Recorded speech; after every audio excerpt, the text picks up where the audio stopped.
9월 24일 고아를 대학에 보내주시는 친절한 후원 재단 이사님께 드디어 대학에 도착했어요. 어제 4시간이나 기차를 타고 여행했답니다. 기차를 타면 참 신나요. 그렇지 않나요? 저는 태어나서 어제 처음으로 기차를 타봤거든요. 세상에, 학교는 어찌나 넓은지 정말로 정신을 쏙 빼놓을 정도예요. 글쎄, 기숙사 방을 벗어날 때마다 매번 길을 잃어버린다니까요. 나중에 학교에 더 익숙해지면 학교 모습이 어떤지 이사님께 자세히 설명드릴게요. 수업에 관해서도요. 수업은 월요일 아침부터 시작하는데 지금은 아직 토요일 저녁이거든요. 본격적인 학교 생활은 시작하지 않았지만 그래도 이사님께 먼저 인사드리고 싶어서 이렇게 편지를 쓴답니다. 모르는 사람에게 편지를 쓰려니 참 기분이 이상하네요. 사실 제게는 편지를 쓰는 일 자체가 아주 어색하답니다. 살면서 편지라고는 3번인가? 4번 정도밖에 쓰지 않았거든요. 그러니 제 편지가 썩 훌륭하지 않아도 너그러이 읽어주세요. 어제 아침 고아원을 떠나기 전에 리펫 원장님과 아주 진지한 대화를 나눴어요. 원장님은 제가 앞으로 살아가며 평생 어떻게 행동해야 하는지, 특히 저에게 너무도 큰 은혜를 베풀어 주신 친절한 신사분께 어떻게 행동해야 하는지 말씀하셨죠. 저는 이사님께 지극히 공손하게 굴어야 한다는 사실을 반드시 명심해야 한답니다.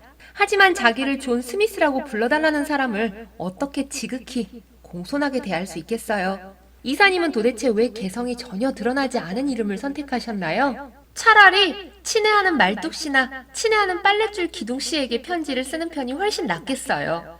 올 여름 내내 이사님을 무척 많이 생각했답니다. 평생 고아원에서 외롭게 살다가 드디어 저에게 관심을 기울여주시는 사람을 만나니까 꼭 가족이라도 찾은 기분이에요. 어느 가족의 일원이 된 것만 같아 몹시 푸근한 느낌마저 드는걸요. 그런데 이사님에 관해서 생각해볼 때면 아무리 애써 상상력을 발휘해봐도 이사님이 어떤 사람인지 도무지 떠오르지가 않는 거예요. 왜냐면 제가 이사님에 관해서 아는 사실이 딱 3가지 뿐이거든요. 첫 번째, 키가 크다. 2번째, 부유하다. 3번째, 여자아이를 싫어한다. 이사님을 여자아이를 싫어하는 분으로 불러야 하나 고민해봤어요. 하지만 이렇게 부르면 괜히 제가 제 자신을 모욕하는 것 같더라고요. 그래서 부유한 분이라고 부르는 건 어떨까 싶었는데 이 이름은 이사님을 모욕하는 것처럼 들려요. 마치 이사님이 돈만 밝히는 사람 같잖아요. 게다가 부유하다라는 말은 겉모습만 알려주니까요.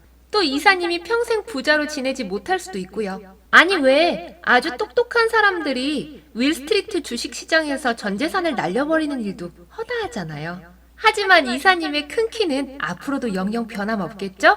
이사님을 멀리서 슬쩍 뵀을 때 다리가 몹시 기다란 장님거미가 생각났거든요. 그래서 이사님을 키다리 아저씨라고 부르기로 마음먹었어요. 이 별명에 마음이 상하지 않으셨으면 좋겠어요. 그리고 이건 우리끼리만 아는 애칭이니까 리펫 원장님에게는 절대 말하지 않기로 해요. 이분만 있으면 10시를 알리는 종이 울릴 거예요. 여기에서는 종소리에 맞춰 생활한답니다. 종이 울리면 밥을 먹고 잠자리에 들고 수업을 들어요.